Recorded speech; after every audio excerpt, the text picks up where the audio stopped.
From the Samueli Institute headquarters in Alexandria, Virginia, this is On Human Flourishing.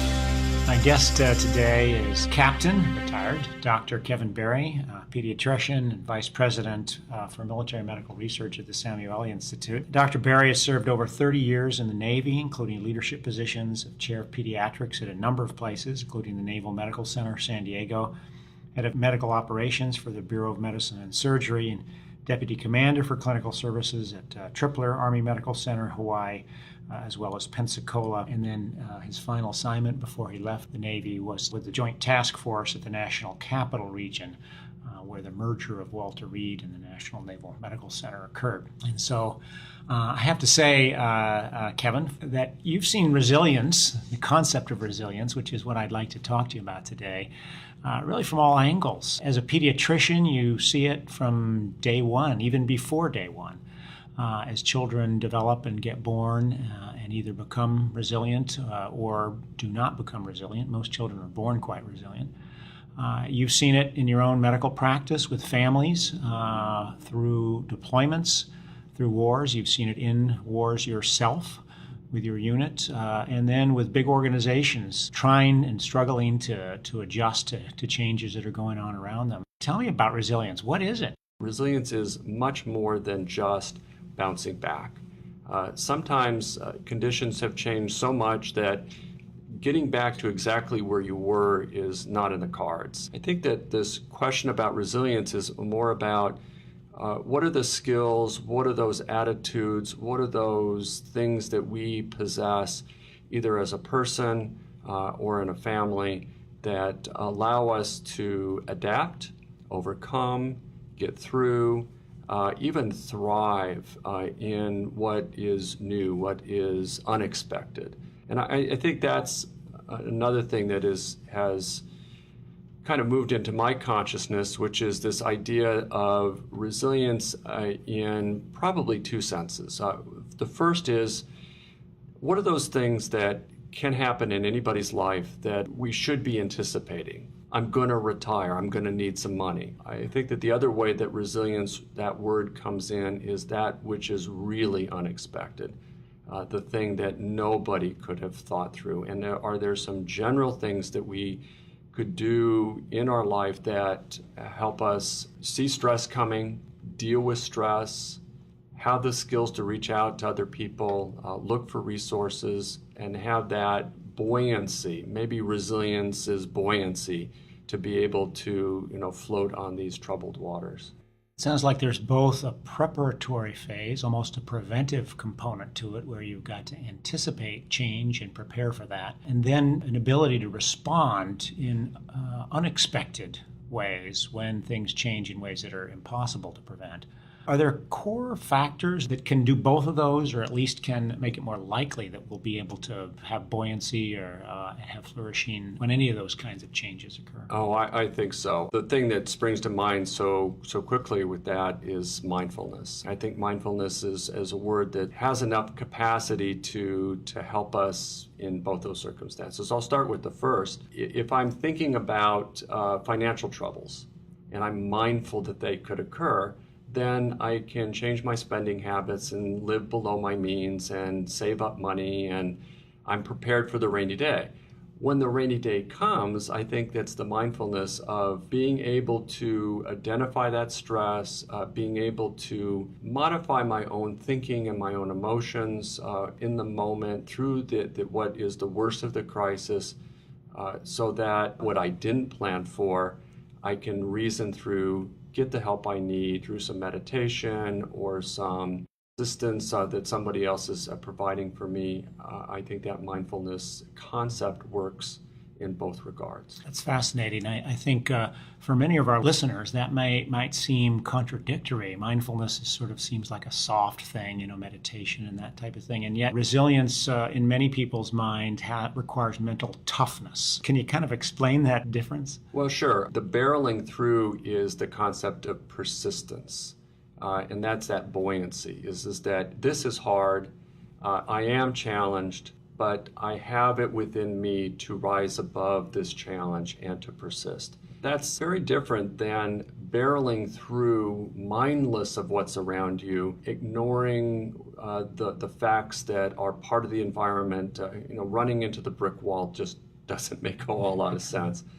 Whether that's a physical, a bureaucratic, or interpersonal relationship kind of a brick wall. It's accepting what is, knowing that you can be persistent, that you can buoy yourself through this. There's another part of this, which is that one of the constants is time. It will be tomorrow. It will be the day after tomorrow.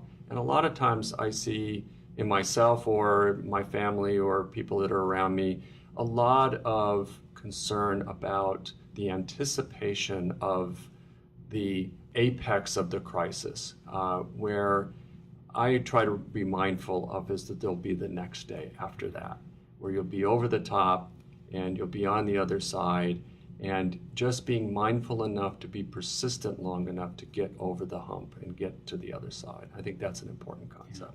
I think knowing what those factors are, it's almost like skillful negotiating obstacles in some way. That's a hard concept, especially for young people, I think, who don't, maybe haven't run into some of those obstacles, or perhaps they haven't developed or haven't been taught the skills to properly negotiate those obstacles, and therefore might ignore them or pretend they aren't going to happen.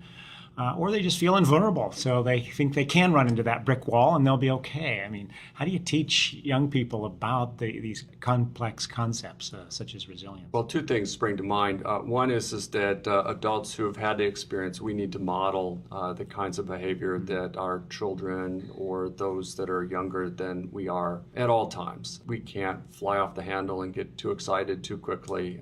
We have to modify our own emotion a bit.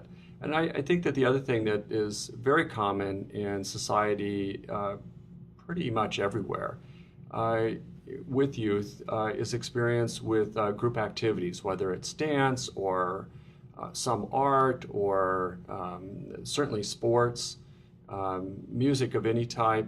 There's a discipline. If we use music, for example, you start off, with simple concepts, and the first recital is very stressful, and the experience is that you can get through that stress and you get to the other side of it. With sports, we all intuitively understand sports requires practice and patience and persistence and minor injuries and playing through it, but being mindful of the serious injuries and not pushing yourself to the point where you break. And I think it's those kinds of experiences that work in a motif kind of a way, as an example kind of a way, whether it's an unexpected problem with our personal finances or our personal relationships, or in the case of the military, for a deployment that's been very stressful for that person or their family. As a consequence of the good thinking that's gone on this idea of resilience for a military population, and I think it's also true anywhere, is this idea of a higher purpose, moral grounding, and spiritual resilience. It's very easy to overlook. It gets confused in some people's conversations with religiosity, and it certainly can be enhanced with a strong faith in a religion. But it isn't confined to that alone. So this core aspect of meaning and purpose beyond yourself seems to be an aspect. Viktor Frankl certainly wrote about that extensively, talking about survivors of the Holocaust and concentration camps, and others have also discussed that. So that's a fascinating thing. That's not really a psychological construct. It's more an existential or spiritual construct in some ways, isn't it? Children, how do children get that? I mean, in a sense, you get the sense that, gee, if you're too soft on children, they won't develop a an ability to persist and fight back and be buoyant, like we've discussed.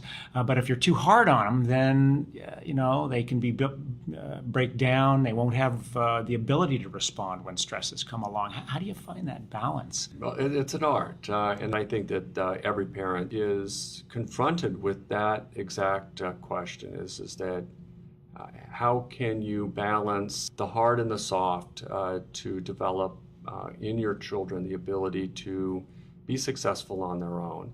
And I think that there's a lot of room for right answers. I don't think that there's a single way to do that. I do think that it has to make sense for the culture that individual comes from, the social history that may be behind that person. If we look in this country to racial or gender discrimination, and I think that we have to pay attention to those historical roots and to pay attention to that. But as we were just talking about, it's tapping into this higher power, this higher purpose, and there is amount of strain and stress that need to be part of a child's life in order for them to develop their strength. It's partly until you're challenged, you can't learn. It doesn't happen without effort. Part of it is that efficacy and a sense of accomplishment. Oh, I was able to get through that. Wow, the next time that comes up, I know I can do it. And I think that our job as parents is to continually test our children in a safe way, with some backstop, with a plan B readily available. But at some point, and I'm living with this with my adult age children now, is that you do have to let them leave the nest, and they're going to fall on their face every once in a while. And my job now is to be there and to help them, think it through, and to encourage their persistence with their own struggles and coming up with their own answers. Right. Yeah. Oh, that's a great answer. The military has historically always been a place where someone could leave the nest and find an environment that would both challenge them and support them at the same time. And the leadership and mentors were there to do that for the mission. With the last, over 10 years of wars that we've had with multiple deployments, I mean, the stress and the challenge has been humongous for our population. And are we seeing the consequences of not having appropriately developed that kind of balance of stress and support in our population as many of the service members come back with stress disorders and pain issues and depression and suicide issues?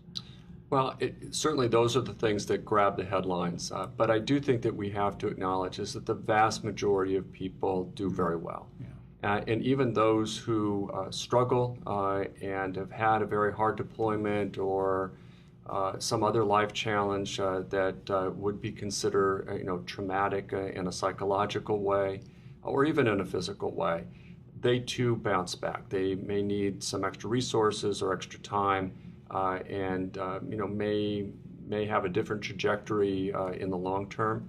But I think that what this period of time has done within the military has caused a lot of reflection, the development of programs that will help people do better quicker. And those who are struggling more to provide the resources that they need. I think it's far from perfect. This is a very personal observation and certainly not shared by the Department of Defense, I think, in any concrete way. But there's plenty of doctrine and dogma within the military to talk about readiness and about sustainability. What there's very little about or not as much about is this term resilience. And I do think that readiness and sustainability and resilience coexist in an environment. And I do see that there's a lot of progress. For example, the Army is very good at providing an opportunity, a pathway for somebody who may have had an injury that resulted in an amputation to remain on active duty and to be within that Army structure and to be contributing even to the point of going back into combat. And I think that wasn't true 10 years ago, 12 years ago. And that is, I think, a testament to the new thinking about resilience is that maybe not the same, maybe different, but can still get there. Yeah. I'd like to kind of shift a little bit and talk about the national scene and especially how it relates to healthcare. You're a physician, a pediatrician, I'm a physician, family doc, and I learned about disease. I didn't learn about this, this health and resilience and prevention stuff. I mean, when you're sick, you come in, I'll fix you, right? And yet, the Institute of Medicine showed in a report, I think a year and a half ago, that model, that approach of disease treatment, often late stage disease treatment, without paying attention to sort of those fundamental factors that contribute to health, and addressing those in a preventative way to build resilience, I guess, is resulted in a decline in almost all levels of our society and our health markers. I mean, are we headed for a collapse here under our own healthcare system? Do we need to change that healthcare system? How can we bring these concepts into healthcare delivery? I think that anybody who suffers from a disease would want all the best that the standard medical science can offer and the research that's behind it. And as you're suggesting, there's more. And I think that in our country in particular that we haven't spent enough time thinking and talking in any capacity as a society ultimately about this idea of health creation.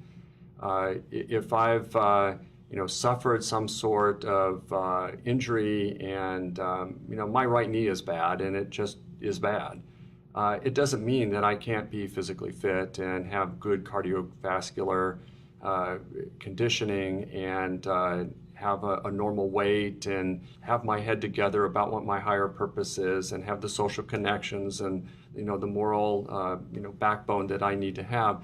All of those things still can happen. And I think all of those are some of the elements that make up this more comprehensive idea of health creation.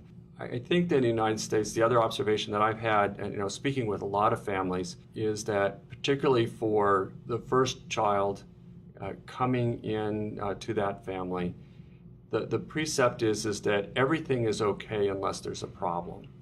I think that pediatricians and family practitioners are pretty good about anticipatory guidance and have a long list of things that we usually want to talk about during our visits, usually of the well type. And then pediatricians and family practitioners who are taking care of young children will have almost a dozen opportunities within the first 2 years with a young family to talk about health and what it means. And it's about food and activity and sleep and the purpose of life and how you make it through school and 1,000 other details about the life space. That conversation, I think, needs to be deepened.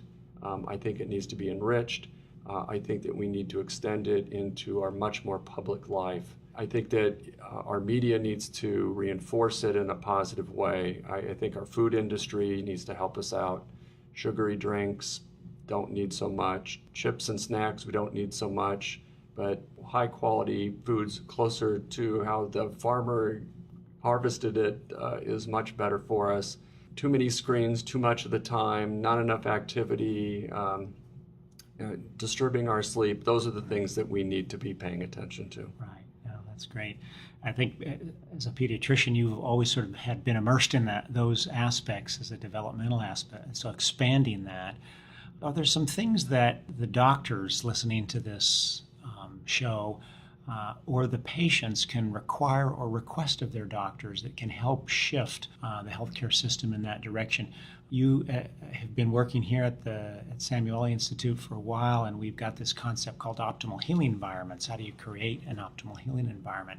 Are there some things that patients can be requesting and asking their doctors to get more involved in to help move the the medical care industry more towards a health creation industry?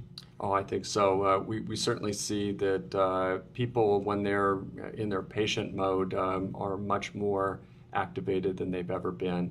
To me, of the things that are part of what we talk about here at the Samueli Institute is the optimal healing environment that just excites me more than anything else is this idea of a healing intent and a healing relationship.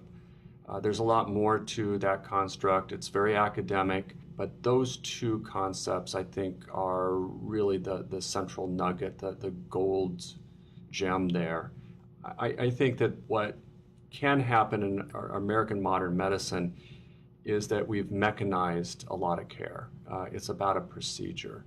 And I think that when patients expect their providers to interact with them as humans, and it's about the human interaction, and it's about the greater intent of what that individual wants to get out. And we see this a lot in pain situations. A lot of pain is chronic. It's really about function. It's about the success with your life. It may be that it's not the absence of pain or the covering up of the pain, the over-medicalization of pain with a lot of drugs. But it might be more about what can I do for myself? What can I do with others that allow me to fulfill my life in a meaningful way? That kind of healing, I think, is so important, particularly when people within their patient selves are confronted with very, very serious problems. Right. Thank you very much. I really appreciate it. I mean, your perspective from the newborn baby laying on the exam table up through the service member going off to defend our country, up through the enterprise perspective. I really appreciate you sharing some of your vast perceptions around resilience, around health prevention, and the direction of the healthcare future and the nation. So thank you for your service, and thank you for continuing to work in those areas. Well, you're welcome, and it's been a great pleasure and a live stream for me.